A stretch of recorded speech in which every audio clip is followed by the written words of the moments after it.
আমরা বিগত পর্বে রাসূল করিম সাল্লাল্লাহু আলাইহি ওয়াসাল্লামের নবুয়াতের প্রাথমিক জীবনের সলাত এবং গোপন দাওয়াতের বিষয়ে দাওয়াতের স্তরগুলি নিয়ে আলোচনা করেছিলাম। আজকে কথা বলবো এই গোপন দাওয়াতের ভিত্তিতে সে সময় এই 3 বছরের মধ্যে যারা ইসলাম গ্রহণ করেছিলেন তাদের ব্যাপারে আমরা আজকে কথা বলবো ইনশাআল্লাহ। রাসূল করিম সাল্লাল্লাহু আলাইহি ওয়াসাল্লামের কাছে সর্বপ্রথম যিনি পুরুষ এবং মহিলা উভয়ের মধ্যে সর্বপ্রথম যিনি ইসলাম গ্রহণ করেন, ঈমান আনেন, তিনি হচ্ছেন রাসূল করিম সাল্লাল্লাহু আলাইহি ওয়াসাল্লামের সহধর্মিণী মা খাদিজাতুল কুবরা রাদিয়াল্লাহু তাআলা আনহা। তিনি তো আগেই জানতেন যে তিনি আল্লাহর নবী হবেন। যখন আমরা ইতিপূর্বে জেনেছি রাসূল করিম সাল্লাল্লাহু আলাইহি ওয়াসাল্লামের উপরে যখন ওহী নাজিল হলো, রাসূল করিম সাল্লাল্লাহু আলাইহি ওয়াসাল্লাম বাড়িতে যে বললেন, জাম্মিলুনি জাম্মিলুনি, আমাকে ঢেকে দাও। হযরতে খাদিজা বলেছিলেন, আপনাকে কেউ কখনো অনিষ্ট করতে পারে না, আল্লাহ তাআলা আপনাকে অবশ্যই হেফাজত করবেন। এবং তিনি সর্বপ্রথম নামাজ শেখার সৌভাগ্য অর্জন করেন হযরতে খাদিজা রাদিয়াল্লাহু তাআলা আনহা। এবং রাসূল করিম সাল্লাল্লাহু আলাইহি ওয়াসাল্লামকে সান্ত্বনা বাণী শুনিয়েছেন সর্বশ্রেষ্ঠ। এই জন্য রাসূল করিম সাল্লাল্লাহু আলাইহি ওয়াসাল্লাম তিনি কখনো তার কথা ভুলতে পারেননি। এবং তার যে কন্যা ছিল 4 জন, তারা হলেন জাইনাব, রুকাইয়া, উম্মে কুলসুম এবং ফাতিমা রাদিয়াল্লাহু তাআলা আনহা। তারা তো রাসূল করিম সাল্লাল্লাহু আলাইহি ওয়াসাল্লামের 4 কন্যা ছিলেন। তারা তো প্রথম থেকেই রাসূল করিম সাল্লাল্লাহু আলাইহি ওয়াসাল্লামকে দেখেছেন, তার চরিত্র সম্পর্কে জানেন, আমাদের বাবা কেমন সে ব্যাপারে তাদের পূর্ণ জ্ঞান ছিল। এজন্য রাসূল করিম সাল্লাল্লাহু আলাইহি ওয়াসাল্লাম যখন তাদের কাছেও দাওয়াত পেশ করলেন, তখন তারাও ঈমান আনলেন।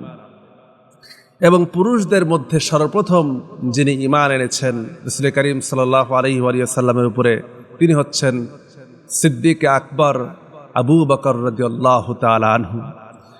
তিনি রাসূল করিম সাল্লাল্লাহু আলাইহি ওয়াসাল্লামের চাইতে বয়সে মাত্র 2 বছরের ছোট ছিলেন, কেউ বলেছেন 2.5 বছর। রাসূল করিম সাল্লাল্লাহু আলাইহি ওয়াসাল্লাম হযরত আবু বকরকে অত্যন্ত মহব্বত করতেন। এভাবে তাদের মধ্যে বন্ধুত্বের সম্পর্ক গড়ে ওঠে। দীর্ঘদিন সম্পর্কের কারণে তাদের উভয়ই প্রত্যেকেই কারো না কারোর সাথে কখনো না কখনো প্রতিদিনই তাদের সঙ্গে দেখা সাক্ষাৎ হয়ে যেত, দেখা হতো। হযরত আয়েশা রাদিয়াল্লাহু তাআলা আনহা বলেন, প্রতিদিনই সকাল অথবা সন্ধ্যায় রাসূল করিম সাল্লাল্লাহু আলাইহি ওয়াসাল্লাম আমাদের ঘরে আগমন করতেন। আবু বকর সিদ্দিক রাদিয়াল্লাহু তাআলা আনহু তিনি জাহেলি যুগেও সৎ মানুষ হিসেবে প্রসিদ্ধ ছিলেন। তিনি কখনো মূর্তি পূজা করেননি, মদ স্পর্শ করেননি। যদিও সেই সময় জাহালাতের সময়ে তারা মদ, জুয়া, মিথ্যে কথা ইত্যাদি যখন সয়লাব ছিল, সে সময়ে তিনি এগুলি থেকে দূরে থেকেছেন। একদিন রাসূল করিম সাল্লাল্লাহু আলাইহি ওয়াসাল্লাম আবু বকরকে বললেন যে, নিঃসন্দেহে আমি আল্লাহ তাআলার পক্ষ থেকে প্রেরিত রসূল এবং নবী, এবং তার বার্তা উম্মত পর্যন্ত পৌঁছানোর জন্য তিনি আমাকে প্রেরণ করেছেন। আমি তোমাকে এক আল্লাহর প্রতি আহ্বান করছি, আল্লাহর দিকে দাওয়াত দিচ্ছি। আর নিঃসন্দেহে আমি যা বলছি তা আল্লাহর পক্ষ থেকে বলছি এবং আমার কথা সত্য, তুমি আমার কথাকে বিশ্বাস করে নাও। হযরত আবু বকর রাদিয়াল্লাহু তাআলা আনহু দ্বিতীয়বারে ভাবলেন না, কোনো চিন্তা করলেন না যে এটা কি সত্য না মিথ্যা, যাচাই করার জন্য তিনি কোনো হিসাব করলেন না। সঙ্গে সঙ্গে তিনি বললেন যে, অবশ্যই আপনি আল্লাহর রাসূল এবং আমি আপনার প্রতি ঈমান আনছি। তিনি সঙ্গে সঙ্গে পড়ে নিলেন, লা ইলাহা ইল্লাল্লাহু মুহাম্মাদুর রাসূলুল্লাহ। এবং তিনি সাক্ষ্য দিলেন, মূর্তি পূজা তো তিনি আগে থেকেই করতেন না। এবং দাওয়াত দিয়ে তিনি শুধু বসে থাকলেন না, তিনি নিজে দাওয়াত কবুল করলেন, দাওয়াত গ্রহণ করলেন। এবং এই দাওয়াত আত্মীয় স্বজন, বন্ধু বান্ধব, হিতাকাঙ্ক্ষী শুভাকাঙ্ক্ষী লোকদের ঘরে ঘরে গিয়ে তিনি এই দাওয়াত দিতে শুরু করলেন। তাদের সামনে ইসলামের সত্যতা তুলে ধরতে লাগলেন, তাদেরকে উদ্বুদ্ধ করতে লাগলেন। এর ফলে আরবের সম্ভ্রান্ত একটি শ্রেণী ইসলামে শুধু আবু বকর রাদিয়াল্লাহু তাআলা আনহুর দাওয়াতে সাড়া দিয়ে অনেকে ইসলাম গ্রহণ করেন। তার মধ্যে ছিলেন জুবাইর ইবনে আওয়াম রাদিয়াল্লাহু তাআলা আনহু, উসমান ইবনে আফফান রাদিয়াল্লাহু তাআলা আনহু, তালহা ইবনে উবাইদুল্লাহ, সাদ ইবনে আবি ওয়াক্কাস, আব্দুর রহমান ইবনে আউফ রাদিয়াল্লাহু তাআলা আনহু। তিনাদেরকে দাওয়াত দিয়ে আবু বকর রাদিয়াল্লাহু তাআলা আনহু তিনি ইসলামে দীক্ষিত করেছেন। আবু বকর রাদিয়াল্লাহু তাআলা আনহু কখনো নিজের প্রতি লালায়িত ছিলেন না যে নিজের পরিচয়, আমার এই কাজের মাধ্যমে আমার পরিচয় হবে, আমাকে মানুষ সম্মান করবে, ভালোবাসবে, এই চিন্তা তিনি কখনো করতেন না। অথবা আমি ধনীদেরকে এর মধ্যে সামিল করব, এই চিন্তাও তিনি কখনো করতেন না। তিনি যা করতেন সব কিছু ছিল আল্লাহ পাকের সন্তুষ্টির জন্য। এবং একদিন আবু বকর রাদিয়াল্লাহু তাআলা আনহুর পিতা তাকে বলছেন, হে আমার প্রিয় পুত্র, তুমি শুধু দুর্বলদেরকে দাসত্ব থেকে মুক্ত করছো, তুমি যদি শক্তিশালী লোকদেরকে মুক্ত করতে, তোমার তো উচিত শক্তিশালী লোকদেরকে মুক্ত করা, যেন তারা তোমার কোনো উপকারে আসে, বিপদে তোমার পক্ষে লড়াই করতে পারে, তোমাকে সাহায্য করতে পারে। পিতার জবাবে হযরত আবু বকর রাদিয়াল্লাহু তাআলা আনহু বললেন যে আমি তো এই কাজ শুধু আল্লাহর সন্তুষ্টির জন্যই করে থাকি, আল্লাহ পাককে খুশি করার জন্যই করে থাকি, আমার তো দ্বিতীয় কোনো মাকসুদ নাই। আল্লাহ রাব্বুল আলামিন যেমন নাজিল করেছেন, فأما من أعطى واتقى وصدق بالحسنى فسنيسره لليسرى وأما من بخل واستغنى وكذب بالحسنى فسنيسره للعسرى وما يغني عنه ماله إذا تردى। আল্লাহ তাআলা বলছেন, অতএব যে দান করে এবং আল্লাহ ভীরু হয়, উত্তম বিষয়কে সত্য মনে করে, আমি তাকে সুখের বিষয়ের জন্য সহজ পথ দান করব। আর যে কৃপণতা করে, বেপরোয়া হয়, উত্তম বিষয়কে মিথ্যা মনে করে, মিথ্যা প্রতিপন্ন করে, আমি তাকে কষ্টের বিষয়ের জন্য তার পথকে সহজ করে দেব। যখন সে অধপতিত হবে তখন তার এই সম্পদ কোনো কাজে আসবে না। হযরত আবু বকর সিদ্দিক রাদিয়াল্লাহু তাআলা আনহু তিনি এই চরিত্র, উত্তম চরিত্র দেখিয়েছেন। দুনিয়ার স্বার্থের জন্য, দুনিয়ার লাভের জন্য, দুনিয়ার কোনো ফায়দার জন্য তিনি কোনো কিছু করেন নাই। এবং তিনি এমন ব্যক্তি যার মাধ্যমে দাওয়াত পেয়েছেন, কবুল করেছেন এবং সঙ্গে সঙ্গে তিনি সেই দাওয়াতকে প্রচার করার জন্য তিনি ছুটে বেরিয়েছেন। এরপরে আমরা যার কথা বলতে পারি তিনি হচ্ছেন হযরত আলী ইবনে আবু তালিব রাদিয়াল্লাহু তাআলা আনহু। তার উপনাম হচ্ছে আবু তুরাব অথবা আবুল হাসান। তিনি নবী করিম সাল্লাল্লাহু আলাইহি ওয়াসাল্লামের নবুয়ত পাওয়ার 10 বছর পূর্বে তিনি জন্মগ্রহণ করেন। অর্থাৎ রাসূল করিম সাল্লাল্লাহু আলাইহি ওয়াসাল্লাম যখন নবুয়ত প্রাপ্ত হন, রিসালাত প্রাপ্ত হন, তখন হযরতে আলী ইবনে আবি তালেবের বয়স মাত্র 10 বছর এবং শিশুদের মধ্যে তিনি প্রথম ইসলাম গ্রহণ করেন। একদিন রাসূল করিম সাল্লাল্লাহু আলাইহি ওয়াসাল্লাম বাড়িতে এসে দেখেন যে বাড়িতে তিনি আসলেন, যেহেতু তিনি তার পিতা ছিলেন আবু তালেব এবং রাসূল করিম সাল্লাল্লাহু আলাইহি ওয়াসাল্লাম যেহেতু আবু তালেবের ঘরেই লালিত পালিত হয়েছেন, তো তিনি এসে দেখেন যে রাসূল করিম সাল্লাল্লাহু আলাইহি ওয়াসাল্লাম এবং খাদিজা তিনি নামাজ আদায় করছেন, সালাত আদায় করছেন। তো এটা দেখে হযরত আলী ভাবলেন যে এটা আবার কেমন ইবাদত, এরকম কোনো কিছু তো আগে কখনো করতে দেখি নাই, কেউ তো কখনো এমনটি করে নাই, এটা আবার কেমন আনকারা ইবাদত তিনি করছেন। তো তিনি জানতে আগ্রহ প্রকাশ করলেন। রাসূল করিম সাল্লাল্লাহু আলাইহি ওয়াসাল্লাম তিনি বললেন, এটি আল্লাহ তাআলার মনোনীত ধর্মের, ইসলামের সবচেয়ে বড় আমল, যা ইসলাম কবুল করার পরেই আমলটি দায় করতে হয়, এবং আমি তোমাকে সেই ধর্মের প্রতি, ইসলামের প্রতি দাওয়াত দিচ্ছি। এবং তিনি বললেন, তাহলে আমি আমার আব্বার সঙ্গে পরামর্শ করি। যেহেতু তিনি ছোট ছিলেন, আলী ইবনে আবি তালিব রাদিয়াল্লাহু তাআলা আনহু ছোট থাকার কারণে তিনি বললেন যে আমি আমার বাবার সঙ্গে, আবু তালেবের সঙ্গে পরামর্শ করি, এরপরে আমি আপনাকে জানাবো। কোনো বর্ণনা এসেছে যে তিনি পরামর্শ করার আগেই রাসূল করিম সাল্লাল্লাহু আলাইহি ওয়াসাল্লাম ভাবলেন যদি পরামর্শ করতে যায় তাহলে তো গোপনীয়তা থাকবে না, এটা প্রকাশ পেয়ে যাবে, এই জন্য আলীকে নিষেধ করলেন। কিন্তু আল্লাহ তাআলা আলীর উপরে, আলী রাদিয়াল্লাহু তাআলা আনহুর উপরে ইসলামের সত্যতাকে উদ্ভাসিত করে দিলেন, তিনি ঈমান আনলেন। আবার কোনো বর্ণনা এসেছে যে তিনি তার পিতাকে যে বলছেন যে রাসূল করিম সাল্লাল্লাহু আলাইহি ওয়াসাল্লাম তিনি আমাকে এইরকম দাওয়াত দিয়েছেন। আবু তালিব বলছেন, তোমার ভাই তোমাকে কল্যাণের দিকে আহ্বান করেছেন, সুতরাং তুমি তার পথে চলতে পারো, আমার পক্ষ থেকে কোনো বাধা নাই। এই হচ্ছে হযরত আলী রাদিয়াল্লাহু তাআলা আনহু ইসলাম গ্রহণ। আরেকজন দাসদের মধ্যে প্রথম যিনি ঈমান আনেন তিনি হচ্ছেন যায়েদ ইবনে হারেসা, যাকে আল্লাহ রাসূল সাল্লাল্লাহু আলাইহি ওয়াসাল্লাম দাসত্ব থেকে মুক্ত করেছিলেন এবং পালক পুত্র হিসেবে গ্রহণ করেছিলেন।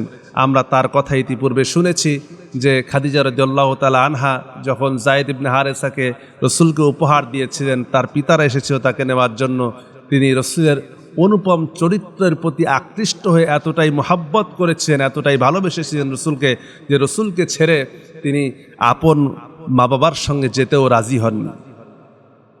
এরপরে আমরা যার কথা বলতে পারি তিনি হচ্ছেন হযরত উসমান ইবনে আফফান রাদিয়াল্লাহু তাআলা আনহু। হযরত উসমান ইবনে আফফান তিনিও কুরাইশ বংশেরই ছিলেন এবং তিনি হস্তি বাহিনীর 6 বছর পরে জন্মগ্রহণ করেন, অর্থাৎ রাসূল করিম সাল্লাল্লাহু আলাইহি ওয়া সাল্লামের তিনি 6 বছরের ছোট ছিলেন বয়সের দিক থেকে।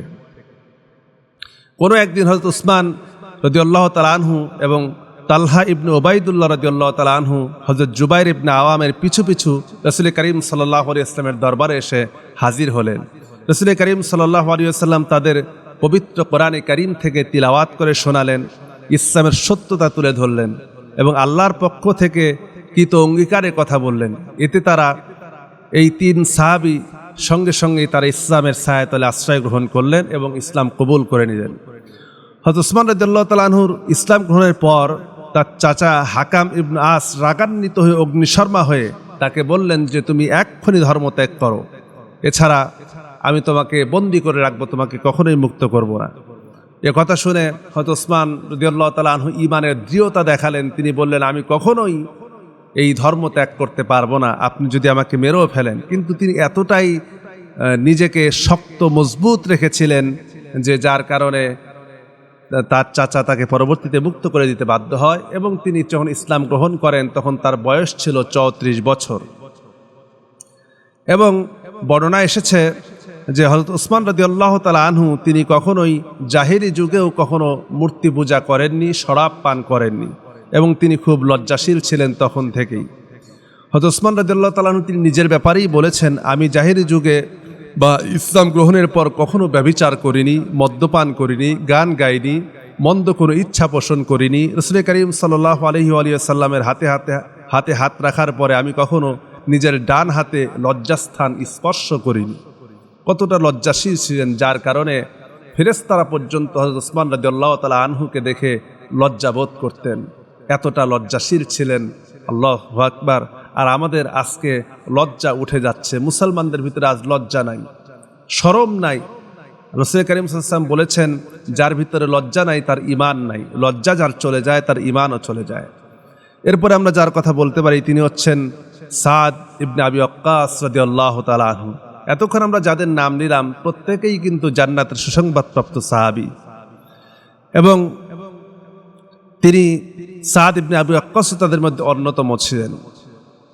সাদ ইবনে আবি ওয়াক্কাস রাদিয়াল্লাহু তাআলা আনহু তিনি বলেন তার ইসলাম গ্রহণের ব্যাপারে তিনি নিজেই বর্ণনা দিচ্ছেন যে আমি ইসলাম গ্রহণের 3 দিন পূর্বে একটি স্বপ্নে দেখলাম যে আমি একটি ঘুটঘুটে অন্ধকার জায়গায় অবস্থান করছি, আশেপাশে কিছুই দেখতে পাচ্ছিলাম না।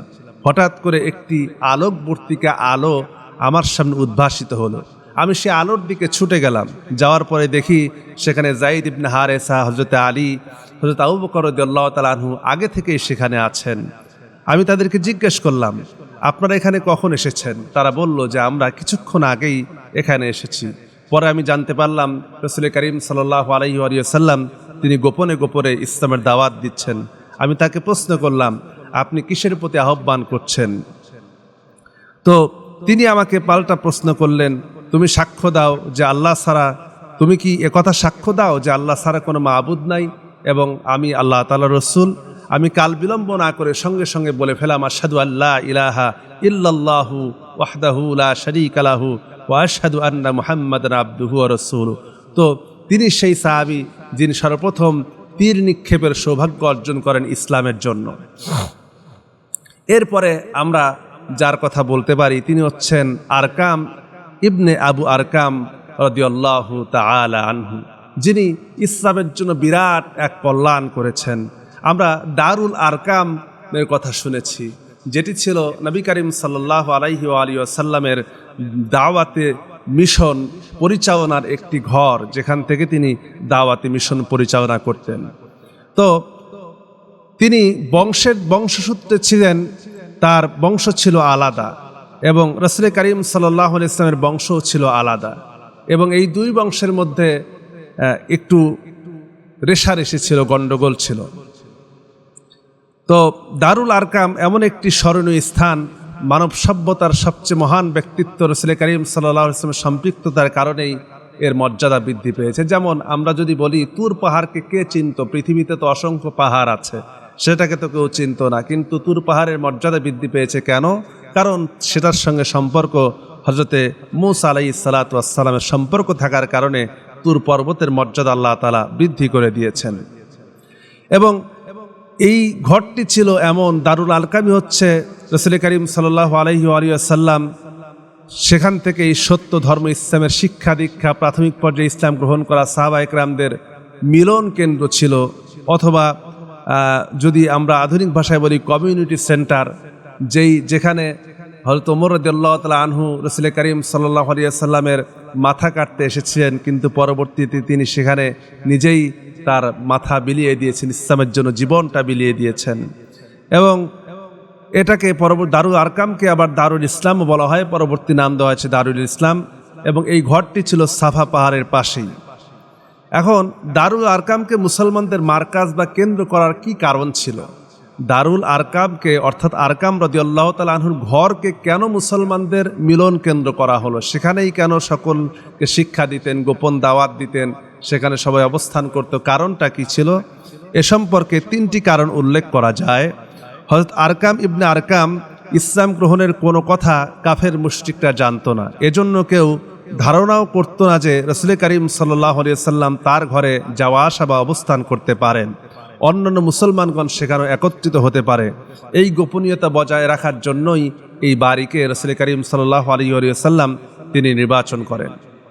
আরেকটি বিষয়, হযরত ইবনে আরকাম ছিলেন বনু মাখজুম গোত্রের সঙ্গে সম্পৃক্ত, আর এই গোত্রটি বনু হাশেম গোত্রের বিরোধী ছিল। মক্কার মুশরিকরা ধারণাও করতে পারেনি যে রাসূল করিম সাল্লাল্লাহু আলাইহি ওয়াসাল্লাম বিরোধী গোত্রের একজন লোকের ঘরে নতুন ধর্মের শিক্ষা দীক্ষার কেন্দ্র বানাবেন।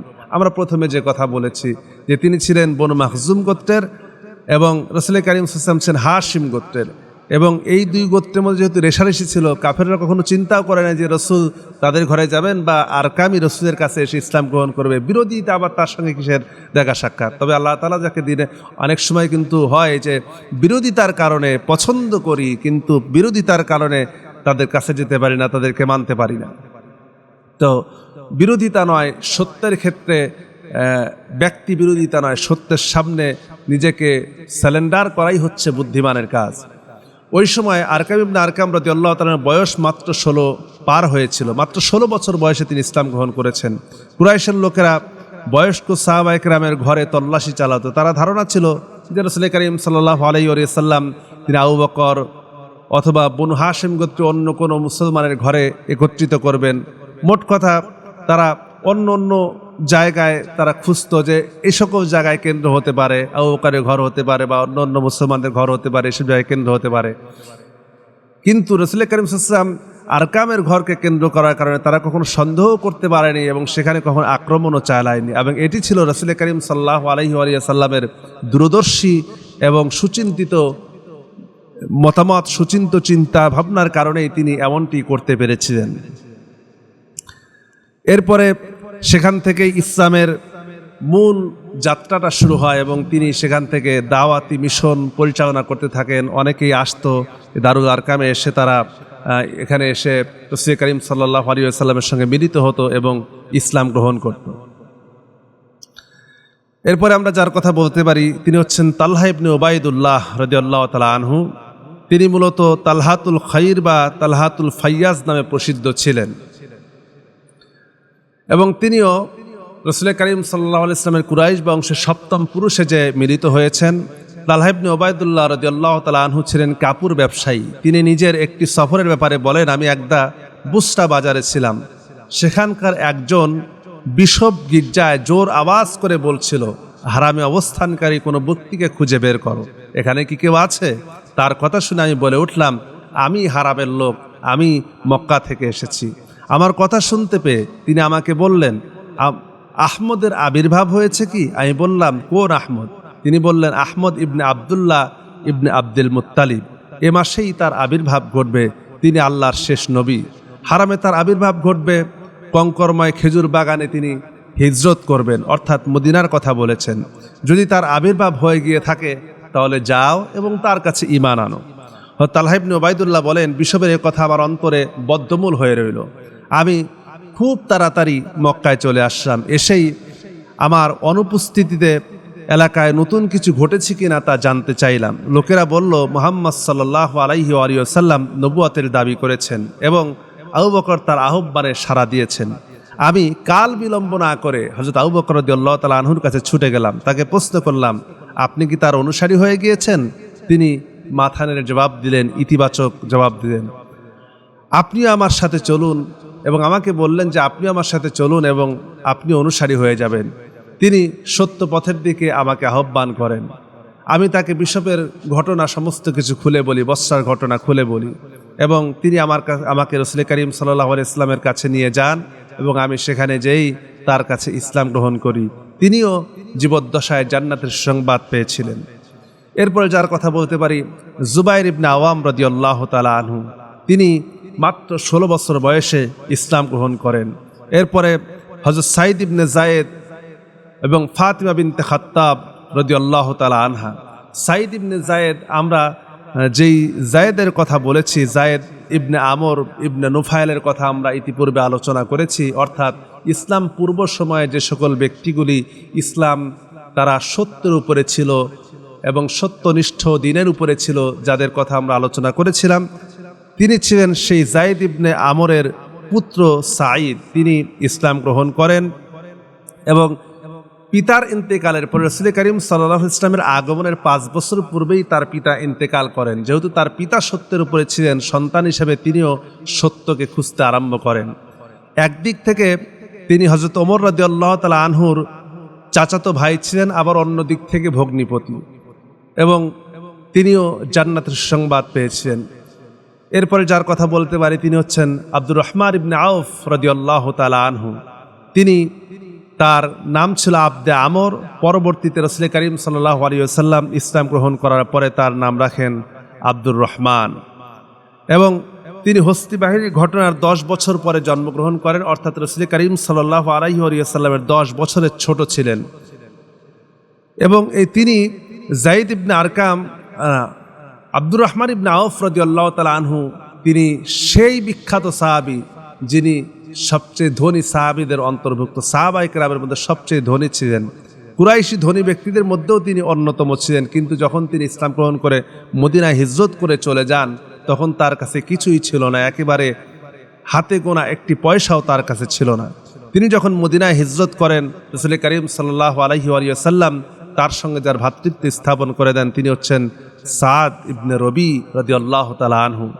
এবং তিনি সাদ ইবনে রবি তাকে সম্পদ দিতে চাইলে তিনি গ্রহণ করেননি। তার 2 জন স্ত্রীর মধ্য থেকে একজন স্ত্রীকে দিতে চাইলে তিনি তাও গ্রহণ করেননি।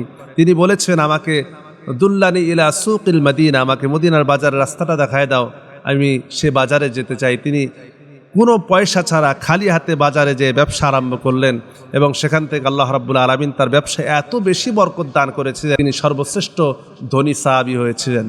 এবং তিনি যখন ইন্তেকাল করেন, ইন্তেকালের সময় তার 4 জন স্ত্রী রেখে যান, এবং সকল স্ত্রী 80,000 দিনার করে মিরাজ প্রাপ্ত হন। অর্থাৎ স্ত্রীরা, সন্তান তো ছিল, এছাড়াও তার শুধু স্ত্রীরা তারা 80,000 স্বর্ণমুদ্রা করে তারা পেয়েছিলেন এক একজন, অথবা কোনো বর্ণনা এসেছে 80 লক্ষ স্বর্ণমুদ্রা পেয়েছিলেন। এরপরে যার কথা বলতে পারি, তিনি হচ্ছেন আবু উবাইদা ইবনুল সাররাহ রাদিয়াল্লাহু তাআলা আনহু, যাকে রাসূল করিম সাল্লাল্লাহু আলাইহি ওয়াসাল্লাম আমিনুল উম্মাহ বা উম্মতের আমানতদার হিসাবে তাকে অভিযুক্ত মর্যাদা দিয়েছেন, এবং তিনিও আশারায়ে মুবাশশারার অন্তর্ভুক্ত ছিলেন। এরপরে যার কথা বলতে পারি, তিনি হচ্ছেন হযরত আবু হুযায়ফা ইবনে উতবা রাদিয়াল্লাহু তাআলা আনহু। তিনিও এই দারুল আরকামের আগেই কিন্তু তারা ইসলাম গ্রহণ করেন। এরপরে যার কথা বলতে পারি, তিনি হচ্ছেন মুসআব ইবনে উমাইর রাদিয়াল্লাহু তাআলা আনহু। রাসূল করিম সাল্লাল্লাহু আলাইহি ওয়াসাল্লাম তার ব্যাপারে বলেন, আমি পবিত্র মক্কা নগরীতে মুসআবের চাইতে সুন্দর কেশ বিশিষ্ট, উন্নত পোশাক এবং সুখ স্বাচ্ছন্দ্যে বেড়ে ওঠা কোনো যুবককে দেখিনি। তিনি এতটা ধনী ছিলেন, এতটা অর্থ সম্পদের মালিক ছিলেন, টাকা পয়সার মালিক ছিলেন। তিনিও দারুল আরকামে গোপনে ইসলাম গ্রহণ করেন। পিতামাতা যখন এই বিষয়টি জানতে পারেন, তখন তার তাকে সমস্ত সম্পদ থেকে বঞ্চিত করেন, তার উপরে চরম নির্যাতন করা হয়, নিপীড়ন করা হয়। তিনি হাবশা হিজরত করেন, সেখান থেকে ফিরে আসেন, আবার জেলবন্দি হন।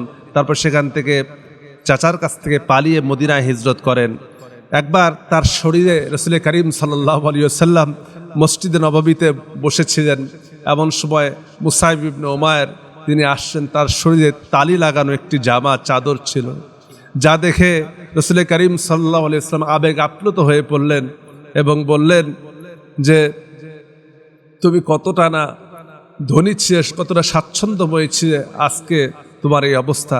রাসূল করিম সাল্লাল্লাহু আলাইহি ওয়াসাল্লাম আরও ইরশাদ করলেন, যখন তোমরা সকালের পরা জামাটি বিকালে পরবে না, রকমারি ধরনের খাবার গ্রহণ করবে এবং পবিত্র কাবার গিলাফের মতোই তোমাদের ঘরেও পর্দা লটকাবে, সেদিন তোমাদের কি হবে? রাসূল করিম সাল্লাল্লাহু আলাইহি ওয়াসাল্লামের এই কথা শুনে সাহাবায়ে কেরাম বললেন, সে সময় তো আমরা অনেক ভালো অবস্থায় থাকব। জবাব শুনে রাসূল করিম সাল্লাল্লাহু আলাইহি ওয়াসাল্লাম ইরশাদ করলেন, না, বরং তোমরা বর্তমানেই ভালো অবস্থায় আছো। এবং তিনি রাসূল করিম সাল্লাল্লাহু আলাইহি ওয়াসাল্লাম যখন মদিনা থেকে কিছু মানুষ এসে বায়াতুল উলা, প্রথম বায়াত যখন সমাপ্ত হলো, তখন রাসূল করিম সাল্লাল্লাহু আলাইহি ওয়াসাল্লাম মুসআবকে মদিনায় পাঠালেন এবং তিনি তাদেরকে কোরআন শিক্ষা দিতেন। এবং তিনি সেখানে ব্যাপকভাবে মদিনায় দাওয়াতি কাজ করেন আওস এবং খাজরাজদের মধ্যে।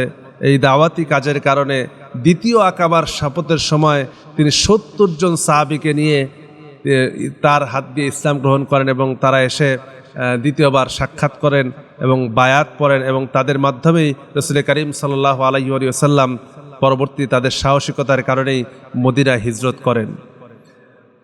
তো আমরা আজকে এই পর্যন্ত এই কয়জনের কথা জানলাম। এছাড়াও আরও একজনের কথা বলা যেতে পারে, হযরত আবু সালামা ইবনে আব্দুল আসাদ, যিনি রাসূল করিম সাল্লাল্লাহু আলাইহি ওয়াসাল্লামের দুধ ভাই ছিলেন, তিনিও ইসলাম গ্রহণ করেন। আমরা এই কয়জনের কথা জানলাম। আমরা আগামী পর্বে বাকি আরও কিছু কথা জানবো। এরপরে প্রকাশ্য দাওয়াত কীভাবে দিয়েছেন সেদিকে আমরা যাব ইনশাআল্লাহ। আমরা যতটুকু জানলাম এর উপর যেন আমরা নিজেদের ঈমানকে পরিশুদ্ধ করতে পারি, মজবুত করতে পারি। আল্লাহ যেন সেই তৌফিক আমাদেরকে দান করেন। ও আখির দাওয়ানা আলহামদুলিল্লাহি রাব্বিল আলামিন। আসসালামু আলাইকুম ওয়া রাহমাতুল্লাহ।